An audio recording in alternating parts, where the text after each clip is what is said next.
맑은 정신과 숙면을 찾는 지혜, 밤마다 찾아오는 통증, 괴로움의 뿌리를 자르세요. 이무소득.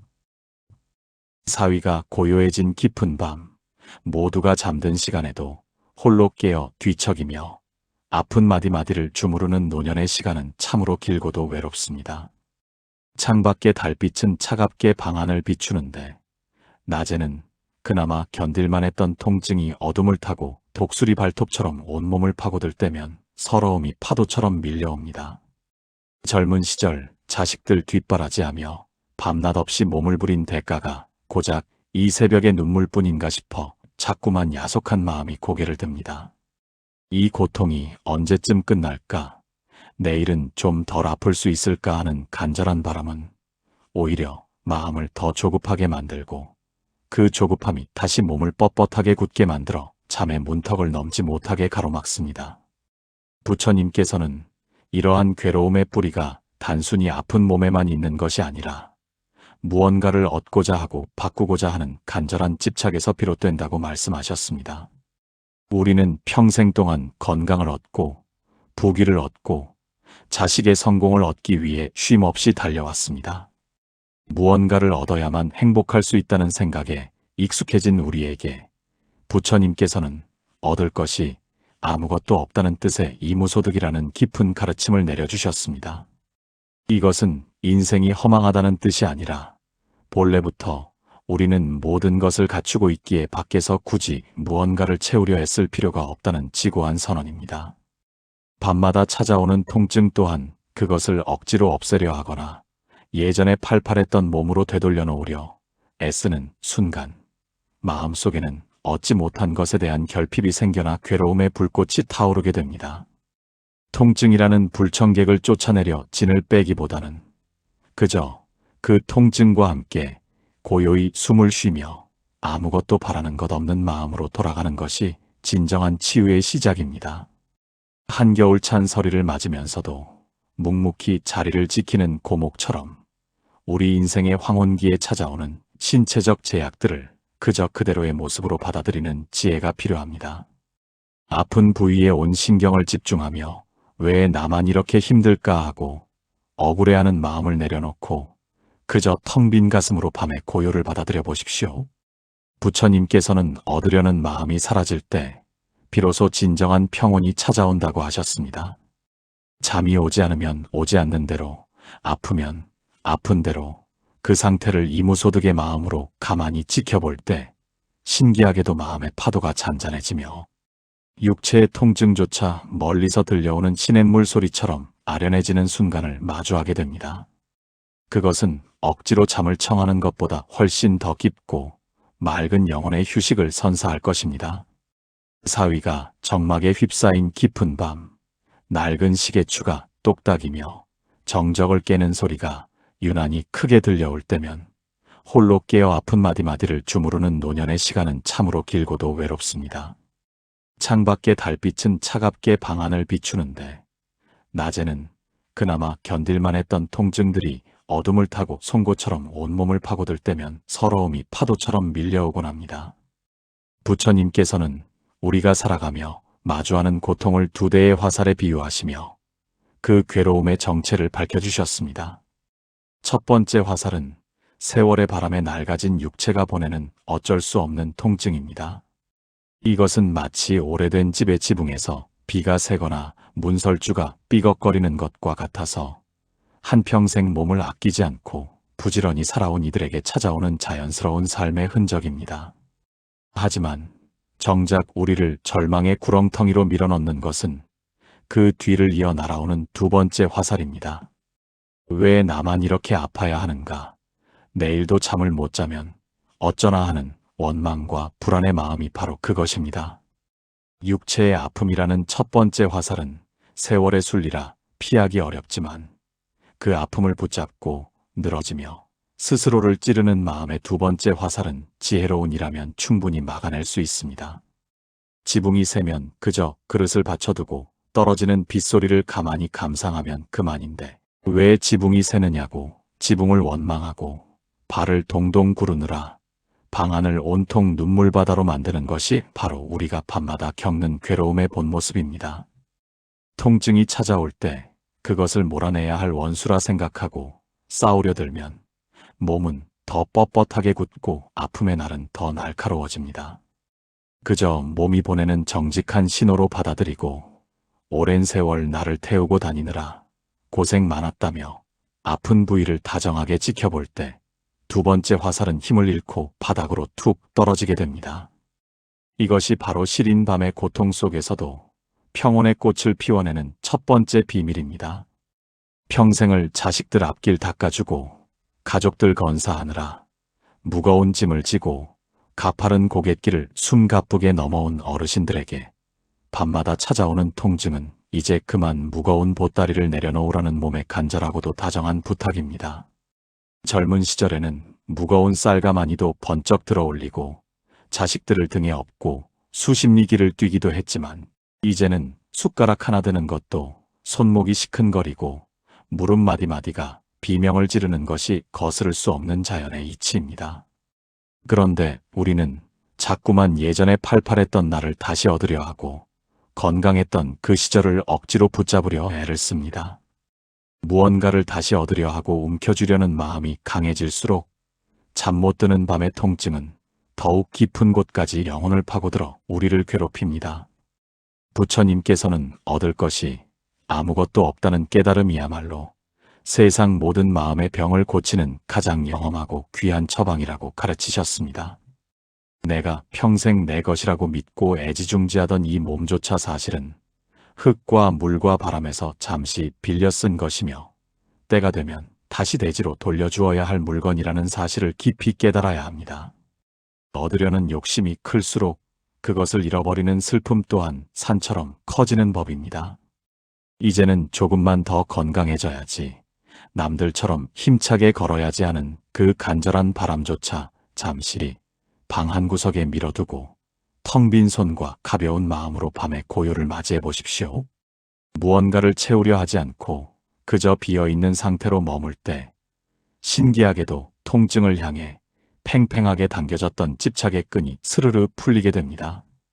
아무것도 바라는 것이 없는 마음이 되어 텅 빈 가슴으로 누워있을 때 비로소 육신의 아픔을 넘어선 참된 자유와 안식이 시린 뼛속까지 따스하게 스며들게 됩니다. 비움으로써 비로소 온전해지는 이 이치를 깨닫는다면 통증조차 나를 자유롭게 하는 지혜의 마중물이 될 것입니다.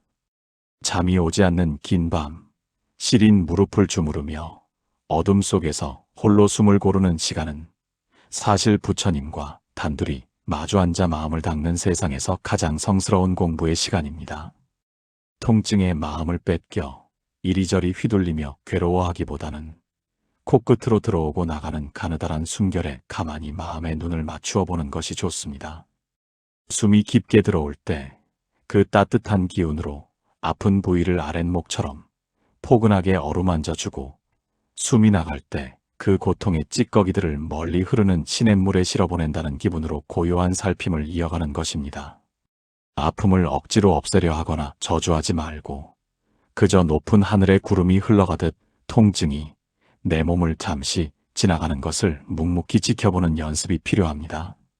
마치 밤늦도록 잠투정을 부리며 우는 어린아이를 나무라지 않고 가슴에 품어달래는 할머니의 인자한 마음처럼 내 몸의 고통을 자비로운 눈길로 가만히 바라보아 주어야 합니다.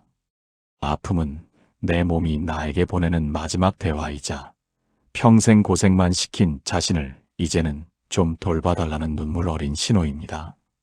남들은 곤히 잘도 자는데 나만 왜 이러나 하고 남과 비교하는 마음을 버리고 오직 나만의 호흡과 리듬에 집중하며 마음의 평온을 천천히 걸으십시오. 숨 한 번에 아픔 한 조각을 실어보내며 무언가를 억지로 얻으려 하지 않는 담담한 마음으로 밤을 지키는 그 뒷모습이야말로 부처님이 말씀하신 가장 고귀하고 존엄한 삶의 태도입니다.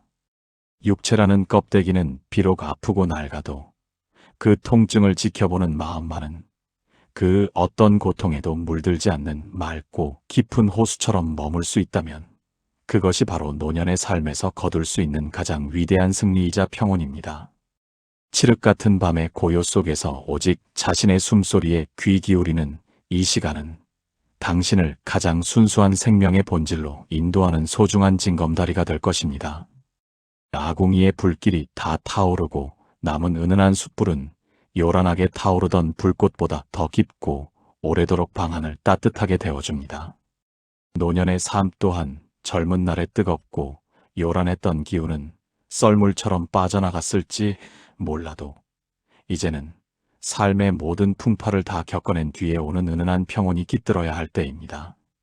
밤마다 찾아오는 불면과 통증은 어쩌면 우리 마음속에 아직도 남아있는 마지막 찌꺼기 같은 욕심들을 깨끗이 태워버리려는 거룩한 정화의 과정일지도 모릅니다. 방이 비어 있어야 사람이 편히 쉴 수 있고 그릇이 비어 있어야 맛난 음식을 담을 수 있듯이 우리 마음도 무언가를 채우려 하고 얻으려 하는 생각을 다 비워내야만 진정한 영혼의 안식을 담을 수 있습니다. 오늘 밤은 기필코 잠들어야지, 혹은 내일은 제발 안 아파야지 하는 생각조차 사실은 우리를 짓누르는 또 하나의 무거운 짐이 된다는 사실을 잊지 마십시오. 그저 텅 빈 가슴으로 얻을 것도 잃을 것도 없는 본래의 자리로 돌아가 보십시오. 무릎이 시리면 시린 대로, 허리가 뻐근하면 뻐근한 대로, 그 상태 그대로가 부처님의 자비로운 품 안임을 믿고 마음의 끈을 탁 놓아버려야 합니다. 아무것도 얻을 것이 없다는 마음으로 그저 지금 이 순간의 아픔과 동행할 때 신기하게도 몸의 긴장이 스르르 풀리고 깊은 숙면의 파도가 밀물처럼 조용히 찾아오게 됩니다. 비움으로써 비로소 진정으로 채워지고 놓아줌으로써 비로소 진정한 평화를 얻게 되는 이 지혜가 어르신들의 시린 밤을 따뜻하게 지켜줄 것입니다. 어둠이 깊을수록 새벽은 이미 가까워 오고 있듯이 고통의 밤을 지혜롭게 건너온 이에게는 세상 그 무엇과도 바꿀 수 없는 지고한 평온이 아침 햇살처럼 선물로 찾아올 것입니다. 당신의 아픈 몸은 이제 더 이상 짐이 아니라 당신을 영원한 자유로 인도하는 가장 정직하고 충직한 길동무입니다. 이 평화로운 마음의 길 위에서 이제 편안히 눈을 감고 깊은 휴식을 누리십시오.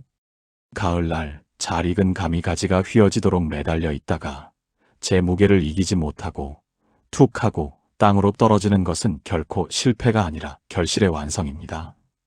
우리네 인생도 이와 같아서 젊은 날에 팽팽했던 살결이 쭈글쭈글해지고 단단했던 뼈마디가 비걱거리는 것은 그만큼 삶의 무게를 성실하게 짊어지고 왔다는 거룩한 증거입니다. 하지만 많은 이들이 거울 속에 비친 낯선 노인의 모습과 마음대로 움직여주지 않는 사지를 보며 서글픔이라는 깊은 수렁에 빠져 밤을 지새우곤 합니다. 부처님께서는 몸이 아픈 것은 자연스러운 이치이지만 그 아픔 때문에 마음까지 병들게 내버려두는 것은 스스로에게 두 번의 화살을 쏘는 것과 같다고 엄히 경계하셨습니다.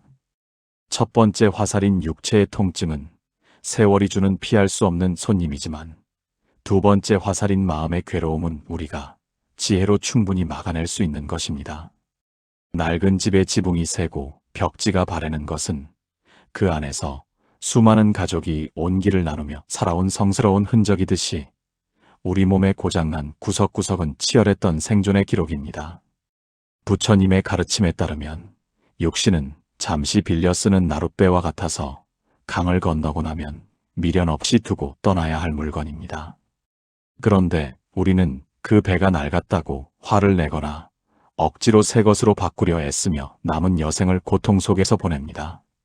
이제는 삐걱거리는 나룻배의 소리를 인생의 노래로 받아들이고 거친 파도를 다 지나온 뒤 마주하는 고요한 강물 같은 평온함에 집중해야 할 때입니다. 눈이 흐려져 책을 읽기 힘들다면 마음의 경전을 읽으라는 뜻이고, 귀가 어두워져 세상 소리가 멀어진다면 내면의 침묵에 귀 기울이라는 부처님의 다정한 인도입니다. 몸의 아픔에만 온 신경을 집중하여 자신의 인생 전체를 비극으로 몰아넣지 마십시오.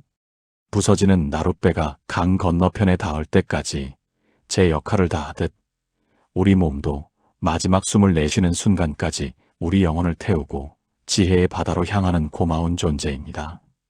그 고마움을 잊지 않고 아픈 곳을 자비로운 손길로 쓰다듬어 줄 때 고통은 더 이상 나를 가두는 창살이 아니라 내면의 평화로 들어가는 신비로운 문이 되어줄 것입니다.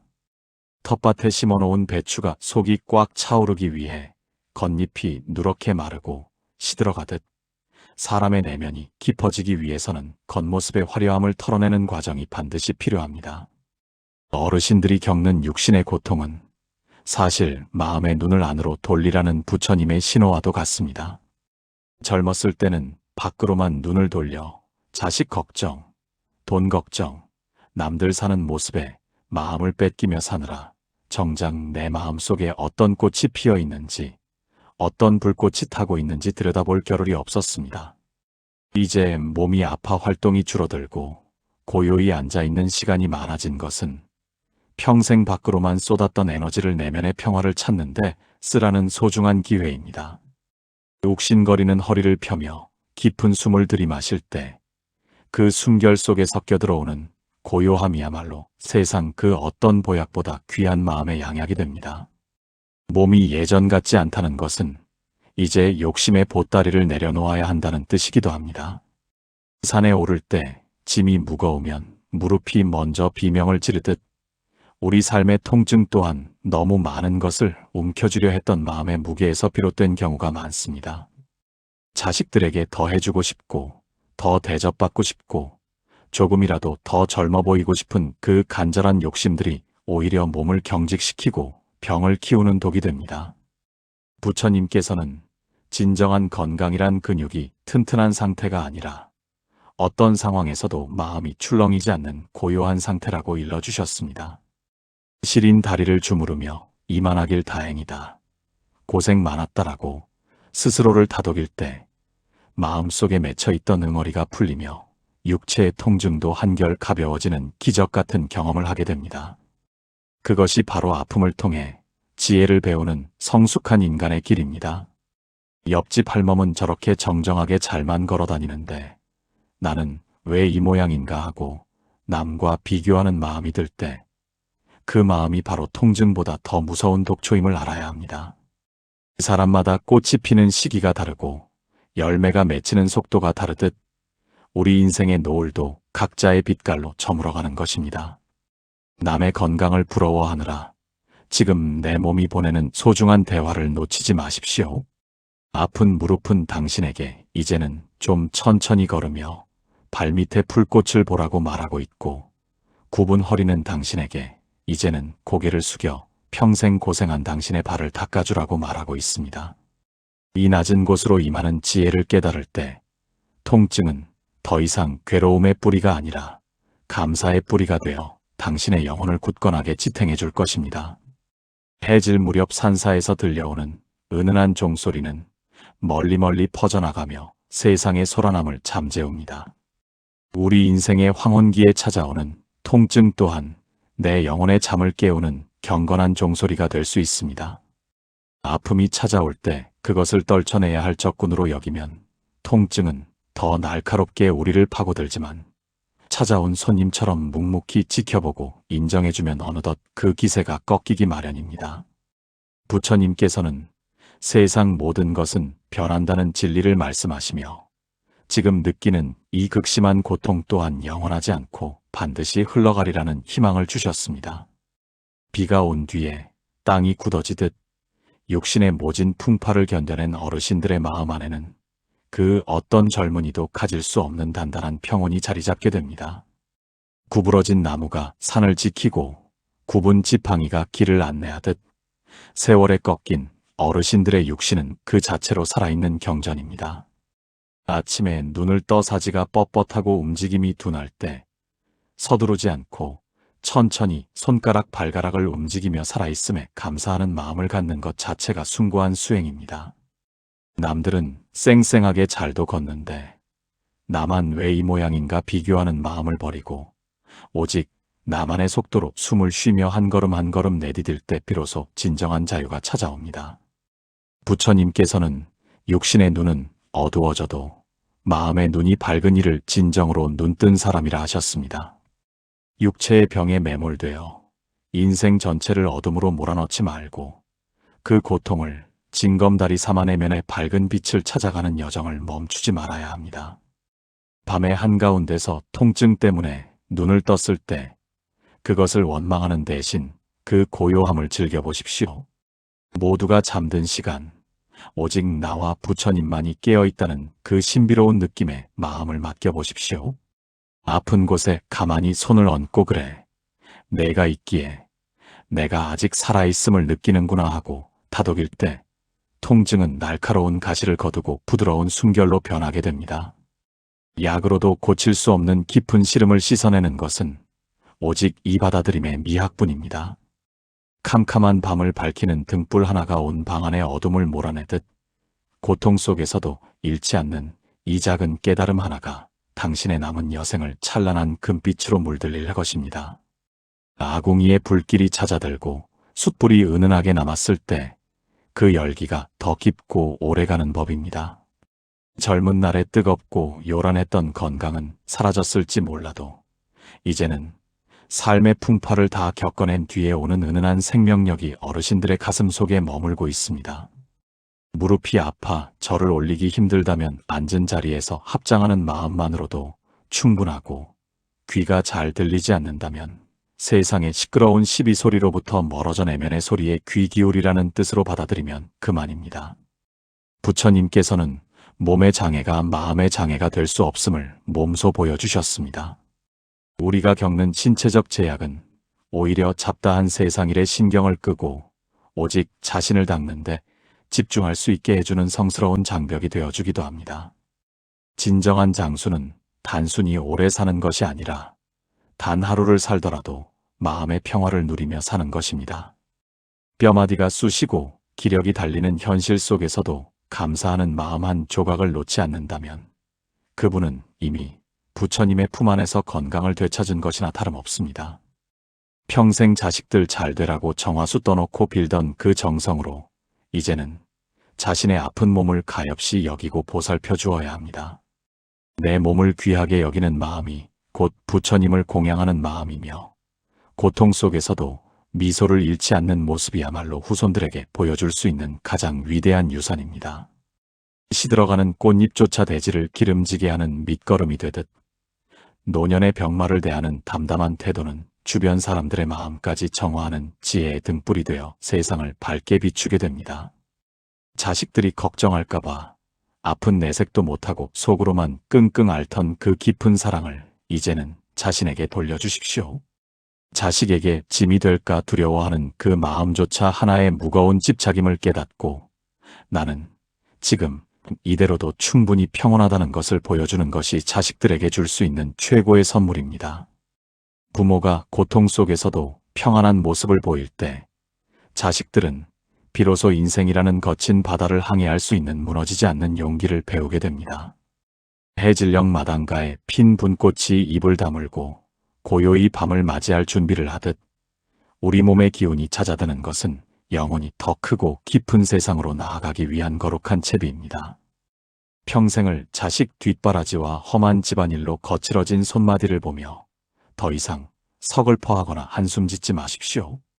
그 손이 빚어낸 따뜻한 밥 한 그릇과 그 등이 감당해온 무거운 삶의 무게가 있었기에 오늘날 자손들이 번성하고 세상이 이만큼이라도 따뜻하게 굴러가고 있는 것입니다. 부처님께서는 육신이 늙고 병드는 것은 피할 수 없는 자연의 섭리이지만 그 고통을 대하는 마음가짐에 따라 그 자리가 지옥이 되기도 하고 극락이 되기도 한다고 말씀하셨습니다. 아픈 허리를 두드리며 세월을 원망하기보다는 평생 나를 지탱해준 뼈와 근육들에게 고생했다는 따뜻한 위로를 건네보십시오. 마음이 부드러워지면 몸의 긴장도 함께 풀리고 그 틈으로 부처님의 자비로운 빛이 스며들어 말로 다할 수 없는 평온함을 선물할 것입니다. 이것이 바로 육신의 병을 넘어서는 진짜 마음의 힘입니다. 우리는 흔히 몸이 아픈 것을 끝이라 여기지만 부처님께서는 오히려 그때가 참된 나를 만날 수 있는 가장 귀한 때라고 하셨습니다.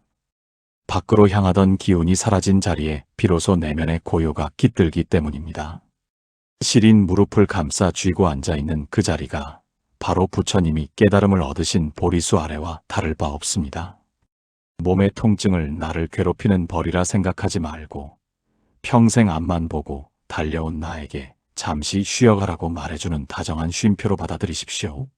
부처님께서는 얻을 것이 아무것도 없다는 뜻의 이무소득이라는 깊은 가르침을 내려주셨습니다. 이것은 인생이 허망하다는 뜻이 아니라 본래부터 우리는 모든 것을 갖추고 있기에 밖에서 굳이 무언가를 채우려 애쓸 필요가 없다는 지고한 선언입니다. 밤마다 찾아오는 통증 또한 그것을 억지로 없애려 하거나 예전에 팔팔했던 몸으로 되돌려 놓으려 애쓰는 순간 마음속에는 얻지 못한 것에 대한 결핍이 생겨나 괴로움의 불꽃이 타오르게 됩니다.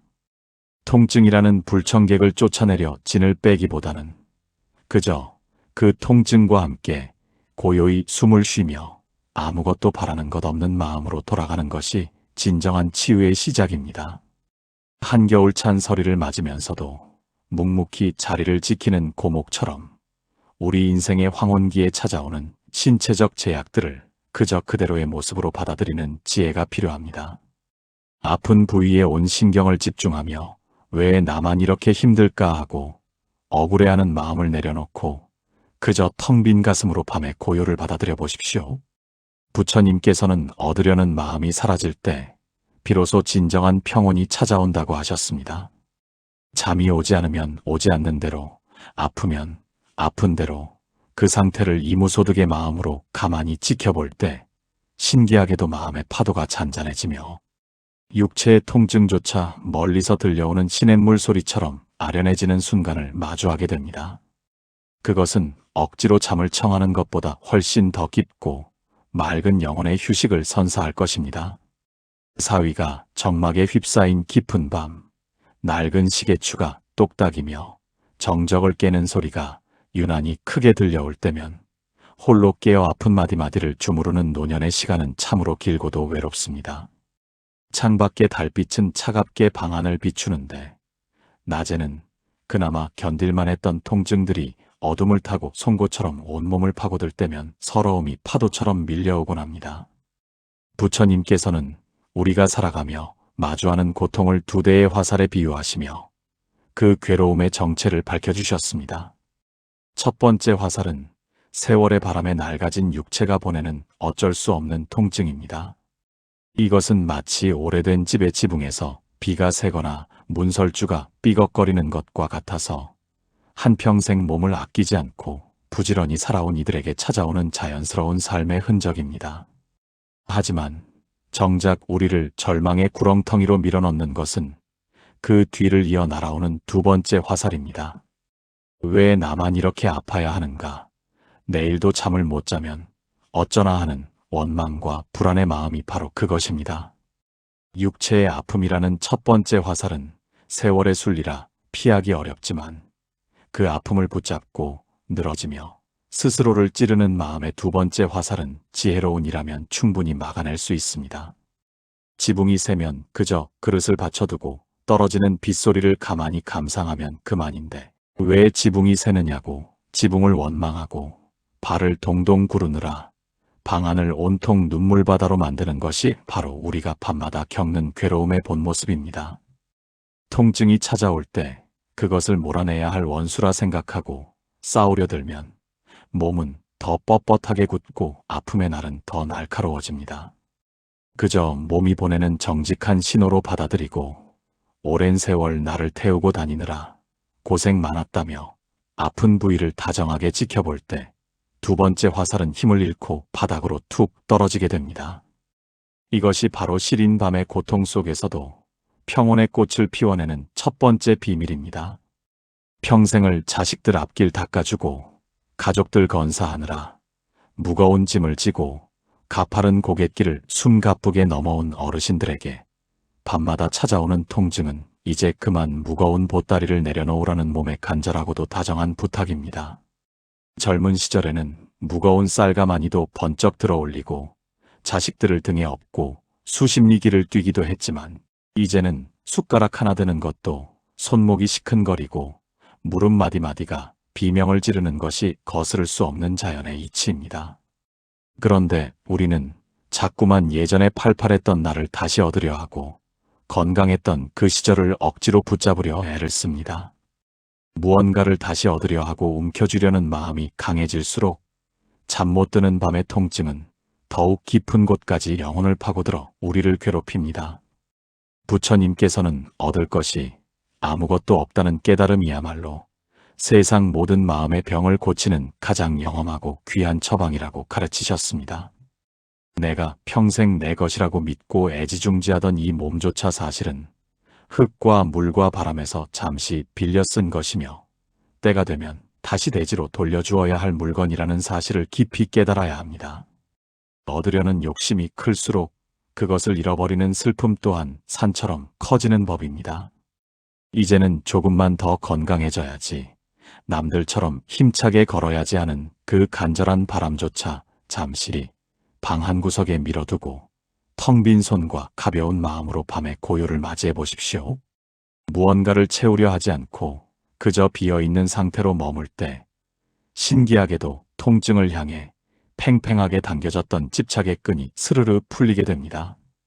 아무것도 바라는 것이 없는 마음이 되어 텅 빈 가슴으로 누워있을 때 비로소 육신의 아픔을 넘어선 참된 자유와 안식이 시린 뼛속까지 따스하게 스며들게 됩니다. 비움으로써 비로소 온전해지는 이 이치를 깨닫는다면 통증조차 나를 자유롭게 하는 지혜의 마중물이 될 것입니다. 잠이 오지 않는 긴 밤, 시린 무릎을 주무르며 어둠 속에서 홀로 숨을 고르는 시간은 사실 부처님과 단둘이 마주 앉아 마음을 닦는 세상에서 가장 성스러운 공부의 시간입니다. 통증에 마음을 뺏겨 이리저리 휘둘리며 괴로워하기보다는 코끝으로 들어오고 나가는 가느다란 숨결에 가만히 마음의 눈을 맞추어 보는 것이 좋습니다. 숨이 깊게 들어올 때 그 따뜻한 기운으로 아픈 부위를 아랫목처럼 포근하게 어루만져 주고, 숨이 나갈 때 그 고통의 찌꺼기들을 멀리 흐르는 시냇물에 실어보낸다는 기분으로 고요한 살핌을 이어가는 것입니다. 아픔을 억지로 없애려 하거나 저주하지 말고 그저 높은 하늘의 구름이 흘러가듯 통증이 내 몸을 잠시 지나가는 것을 묵묵히 지켜보는 연습이 필요합니다. 마치 밤늦도록 잠투정을 부리며 우는 어린아이를 나무라지 않고 가슴에 품어달래는 할머니의 인자한 마음처럼 내 몸의 고통을 자비로운 눈길로 가만히 바라보아 주어야 합니다. 아픔은 내 몸이 나에게 보내는 마지막 대화이자 평생 고생만 시킨 자신을 이제는 좀 돌봐달라는 눈물 어린 신호입니다. 남들은 곤히 잘도 자는데 나만 왜 이러나 하고 남과 비교하는 마음을 버리고 오직 나만의 호흡과 리듬에 집중하며 마음의 평온을 천천히 걸으십시오. 숨 한 번에 아픔 한 조각을 실어보내며 무언가를 억지로 얻으려 하지 않는 담담한 마음으로 밤을 지키는 그 뒷모습이야말로 부처님이 말씀하신 가장 고귀하고 존엄한 삶의 태도입니다. 육체라는 껍데기는 비록 아프고 낡아도 그 통증을 지켜보는 마음만은 그 어떤 고통에도 물들지 않는 맑고 깊은 호수처럼 머물 수 있다면 그것이 바로 노년의 삶에서 거둘 수 있는 가장 위대한 승리이자 평온입니다. 칠흑 같은 밤의 고요 속에서 오직 자신의 숨소리에 귀 기울이는 이 시간은 당신을 가장 순수한 생명의 본질로 인도하는 소중한 징검다리가 될 것입니다. 아궁이의 불길이 다 타오르고 남은 은은한 숯불은 요란하게 타오르던 불꽃보다 더 깊고 오래도록 방안을 따뜻하게 데워줍니다. 노년의 삶 또한 젊은 날의 뜨겁고 요란했던 기운은 썰물처럼 빠져나갔을지 몰라도 이제는 삶의 모든 풍파를 다 겪어낸 뒤에 오는 은은한 평온이 깃들어야 할 때입니다. 밤마다 찾아오는 불면과 통증은 어쩌면 우리 마음속에 아직도 남아있는 마지막 찌꺼기 같은 욕심들을 깨끗이 태워버리려는 거룩한 정화의 과정일지도 모릅니다.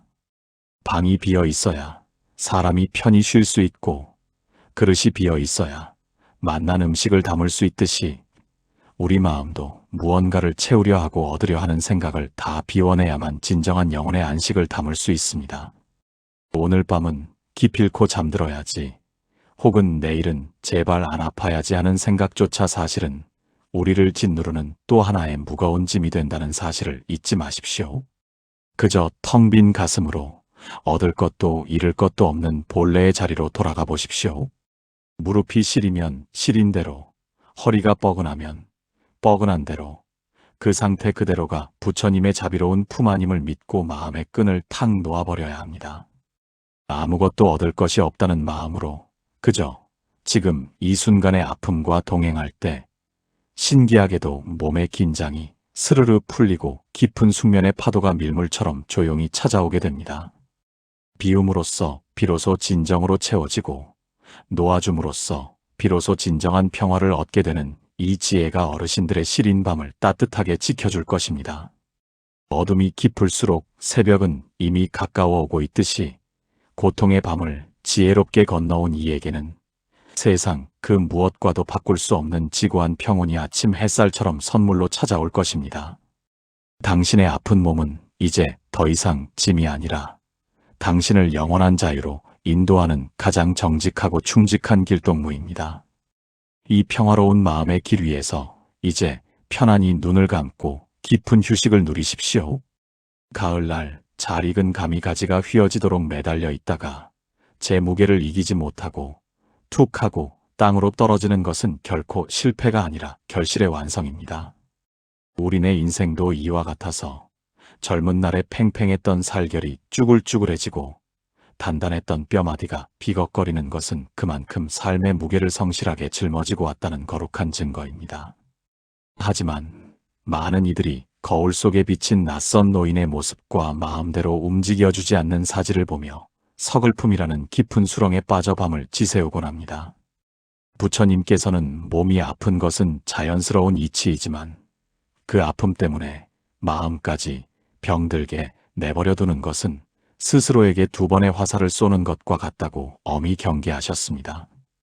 첫 번째 화살인 육체의 통증은 세월이 주는 피할 수 없는 손님이지만 두 번째 화살인 마음의 괴로움은 우리가 지혜로 충분히 막아낼 수 있는 것입니다. 낡은 집의 지붕이 새고 벽지가 바래는 것은 그 안에서 수많은 가족이 온기를 나누며 살아온 성스러운 흔적이듯이 우리 몸에 고장난 구석구석은 치열했던 생존의 기록입니다. 부처님의 가르침에 따르면 육신은 잠시 빌려 쓰는 나룻배와 같아서 강을 건너고 나면 미련 없이 두고 떠나야 할 물건입니다. 그런데 우리는 그 배가 낡았다고 화를 내거나 억지로 새 것으로 바꾸려 애쓰며 남은 여생을 고통 속에서 보냅니다. 이제는 삐걱거리는 나룻배의 소리를 인생의 노래로 받아들이고 거친 파도를 다 지나온 뒤 마주하는 고요한 강물 같은 평온함에 집중해야 할 때입니다.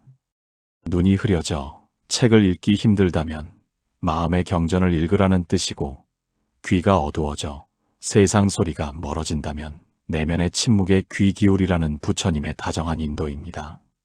몸의 아픔에만 온 신경을 집중하여 자신의 인생 전체를 비극으로 몰아넣지 마십시오. 부서지는 나룻배가 강 건너편에 닿을 때까지 제 역할을 다하듯 우리 몸도 마지막 숨을 내쉬는 순간까지 우리 영혼을 태우고 지혜의 바다로 향하는 고마운 존재입니다. 그 고마움을 잊지 않고 아픈 곳을 자비로운 손길로 쓰다듬어 줄 때 고통은 더 이상 나를 가두는 창살이 아니라 내면의 평화로 들어가는 신비로운 문이 되어줄 것입니다. 텃밭에 심어놓은 배추가 속이 꽉 차오르기 위해 겉잎이 누렇게 마르고 시들어가듯 사람의 내면이 깊어지기 위해서는 겉모습의 화려함을 털어내는 과정이 반드시 필요합니다. 어르신들이 겪는 육신의 고통은 사실 마음의 눈을 안으로 돌리라는 부처님의 신호와도 같습니다. 젊었을 때는 밖으로만 눈을 돌려 자식 걱정, 돈 걱정, 남들 사는 모습에 마음을 뺏기며 사느라 정작 내 마음 속에 어떤 꽃이 피어 있는지, 어떤 불꽃이 타고 있는지 들여다볼 겨를이 없었습니다. 이제 몸이 아파 활동이 줄어들고 고요히 앉아있는 시간이 많아진 것은 평생 밖으로만 쏟았던 에너지를 내면의 평화를 찾는데 쓰라는 소중한 기회입니다. 욱신거리는 허리를 펴며 깊은 숨을 들이마실 때 그 숨결 속에 섞여 들어오는 고요함이야말로 세상 그 어떤 보약보다 귀한 마음의 양약이 됩니다. 몸이 예전 같지 않다는 것은 이제 욕심의 보따리를 내려놓아야 한다는 뜻이기도 합니다. 산에 오를 때 짐이 무거우면 무릎이 먼저 비명을 지르듯 우리 삶의 통증 또한 너무 많은 것을 움켜쥐려 했던 마음의 무게에서 비롯된 경우가 많습니다. 자식들에게 더 해주고 싶고, 더 대접받고 싶고, 조금이라도 더 젊어 보이고 싶은 그 간절한 욕심들이 오히려 몸을 경직시키고 병을 키우는 독이 됩니다. 부처님께서는 진정한 건강이란 근육이 튼튼한 상태가 아니라 어떤 상황에서도 마음이 출렁이지 않는 고요한 상태라고 일러주셨습니다. 시린 다리를 주무르며 이만하길 다행이다. 고생 많았다라고 스스로를 다독일 때 마음속에 맺혀있던 응어리가 풀리며 육체의 통증도 한결 가벼워지는 기적 같은 경험을 하게 됩니다. 그것이 바로 아픔을 통해 지혜를 배우는 성숙한 인간의 길입니다. 옆집 할멈은 저렇게 정정하게 잘만 걸어다니는데 나는 왜 이 모양인가 하고 남과 비교하는 마음이 들 때 그 마음이 바로 통증보다 더 무서운 독초임을 알아야 합니다.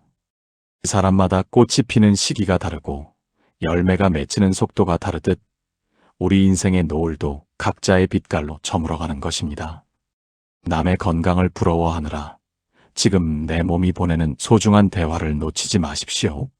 아픈 무릎은 당신에게 이제는 좀 천천히 걸으며 발밑에 풀꽃을 보라고 말하고 있고, 굽은 허리는 당신에게 이제는 고개를 숙여 평생 고생한 당신의 발을 닦아주라고 말하고 있습니다. 이 낮은 곳으로 임하는 지혜를 깨달을 때 통증은 더 이상 괴로움의 뿌리가 아니라 감사의 뿌리가 되어 당신의 영혼을 굳건하게 지탱해 줄 것입니다. 해질 무렵 산사에서 들려오는 은은한 종소리는 멀리 퍼져나가며 세상의 소란함을 잠재웁니다. 우리 인생의 황혼기에 찾아오는 통증 또한 내 영혼의 잠을 깨우는 경건한 종소리가 될 수 있습니다. 아픔이 찾아올 때 그것을 떨쳐내야 할 적군으로 여기면 통증은 더 날카롭게 우리를 파고들지만 찾아온 손님처럼 묵묵히 지켜보고 인정해주면 어느덧 그 기세가 꺾이기 마련입니다. 부처님께서는 세상 모든 것은 변한다는 진리를 말씀하시며 지금 느끼는 이 극심한 고통 또한 영원하지 않고 반드시 흘러가리라는 희망을 주셨습니다. 비가 온 뒤에 땅이 굳어지듯 육신의 모진 풍파를 견뎌낸 어르신들의 마음 안에는 그 어떤 젊은이도 가질 수 없는 단단한 평온이 자리 잡게 됩니다. 구부러진 나무가 산을 지키고 굽은 지팡이가 길을 안내하듯 세월에 꺾인 어르신들의 육신은 그 자체로 살아있는 경전입니다. 아침에 눈을 떠 사지가 뻣뻣하고 움직임이 둔할 때 서두르지 않고 천천히 손가락 발가락을 움직이며 살아있음에 감사하는 마음을 갖는 것 자체가 숭고한 수행입니다. 남들은 쌩쌩하게 잘도 걷는데 나만 왜 이 모양인가 비교하는 마음을 버리고 오직 나만의 속도로 숨을 쉬며 한 걸음 한 걸음 내디딜 때 비로소 진정한 자유가 찾아옵니다. 부처님께서는 육신의 눈은 어두워져도 마음의 눈이 밝은 이를 진정으로 눈뜬 사람이라 하셨습니다. 육체의 병에 매몰되어 인생 전체를 어둠으로 몰아넣지 말고 그 고통을 징검다리 삼아 내면의 밝은 빛을 찾아가는 여정을 멈추지 말아야 합니다. 밤의 한가운데서 통증 때문에 눈을 떴을 때 그것을 원망하는 대신 그 고요함을 즐겨보십시오. 모두가 잠든 시간, 오직 나와 부처님만이 깨어있다는 그 신비로운 느낌에 마음을 맡겨보십시오. 아픈 곳에 가만히 손을 얹고 그래, 내가 있기에 내가 아직 살아있음을 느끼는구나 하고 다독일 때 통증은 날카로운 가시를 거두고 부드러운 숨결로 변하게 됩니다. 약으로도 고칠 수 없는 깊은 시름을 씻어내는 것은 오직 이 받아들임의 미학뿐입니다. 캄캄한 밤을 밝히는 등불 하나가 온 방 안의 어둠을 몰아내듯 고통 속에서도 잃지 않는 이 작은 깨달음 하나가 당신의 남은 여생을 찬란한 금빛으로 물들일 것입니다. 아궁이의 불길이 찾아들고 숯불이 은은하게 남았을 때 그 열기가 더 깊고 오래가는 법입니다. 젊은 날에 뜨겁고 요란했던 건강은 사라졌을지 몰라도 이제는 삶의 풍파를 다 겪어낸 뒤에 오는 은은한 생명력이 어르신들의 가슴 속에 머물고 있습니다. 무릎이 아파 절을 올리기 힘들다면 앉은 자리에서 합장하는 마음만으로도 충분하고, 귀가 잘 들리지 않는다면 세상의 시끄러운 시비소리로부터 멀어져 내면의 소리에 귀 기울이라는 뜻으로 받아들이면 그만입니다. 부처님께서는 몸의 장애가 마음의 장애가 될 수 없음을 몸소 보여주셨습니다. 우리가 겪는 신체적 제약은 오히려 잡다한 세상일에 신경을 끄고 오직 자신을 닦는데 집중할 수 있게 해주는 성스러운 장벽이 되어주기도 합니다. 진정한 장수는 단순히 오래 사는 것이 아니라 단 하루를 살더라도 마음의 평화를 누리며 사는 것입니다. 뼈마디가 쑤시고 기력이 달리는 현실 속에서도 감사하는 마음 한 조각을 놓지 않는다면 그분은 이미 부처님의 품 안에서 건강을 되찾은 것이나 다름없습니다. 평생 자식들 잘 되라고 정화수 떠놓고 빌던 그 정성으로 이제는 자신의 아픈 몸을 가엾이 여기고 보살펴 주어야 합니다. 내 몸을 귀하게 여기는 마음이 곧 부처님을 공양하는 마음이며, 고통 속에서도 미소를 잃지 않는 모습이야말로 후손들에게 보여줄 수 있는 가장 위대한 유산입니다. 시들어가는 꽃잎조차 대지를 기름지게 하는 밑거름이 되듯 노년의 병마를 대하는 담담한 태도는 주변 사람들의 마음까지 정화하는 지혜의 등불이 되어 세상을 밝게 비추게 됩니다. 자식들이 걱정할까봐 아픈 내색도 못하고 속으로만 끙끙 앓던 그 깊은 사랑을 이제는 자신에게 돌려주십시오. 자식에게 짐이 될까 두려워하는 그 마음조차 하나의 무거운 집착임을 깨닫고 나는 지금 이대로도 충분히 평온하다는 것을 보여주는 것이 자식들에게 줄 수 있는 최고의 선물입니다.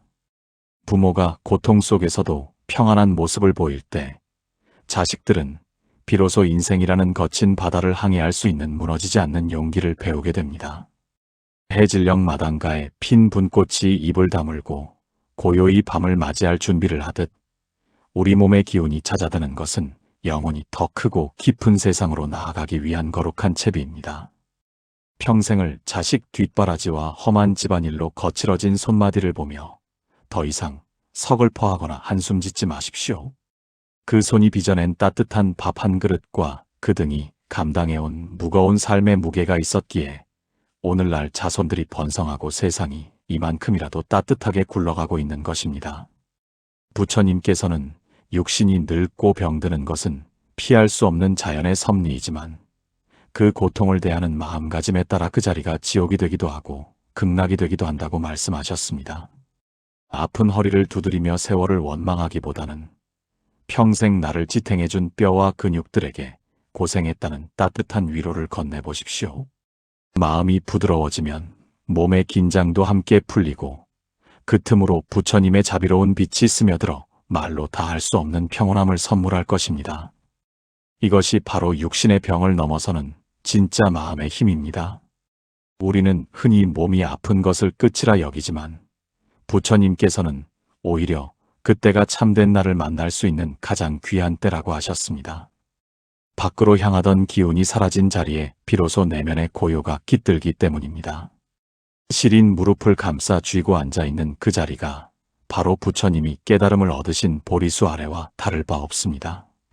몸의 통증을 나를 괴롭히는 벌이라 생각하지 말고 평생 앞만 보고 달려온 나에게 잠시 쉬어가라고 말해주는 다정한 쉼표로 받아들이십시오. 비워야 채워진다는 말처럼 육신의 힘이 빠진 자리에 지혜와 자비의 기운이 가득 차오를 때 우리는 비로소 노년의 진정한 아름다움을 마주하게 됩니다.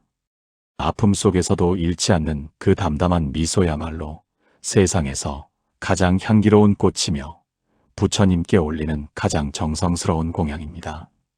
얻을 것이 아무것도 없다는 이무소득의 지혜를 품고 이제 모든 무거운 짐을 내려놓은 채 부처님의 무량한 빛 속에서 영원한 평온과 숙면을 누리십시오.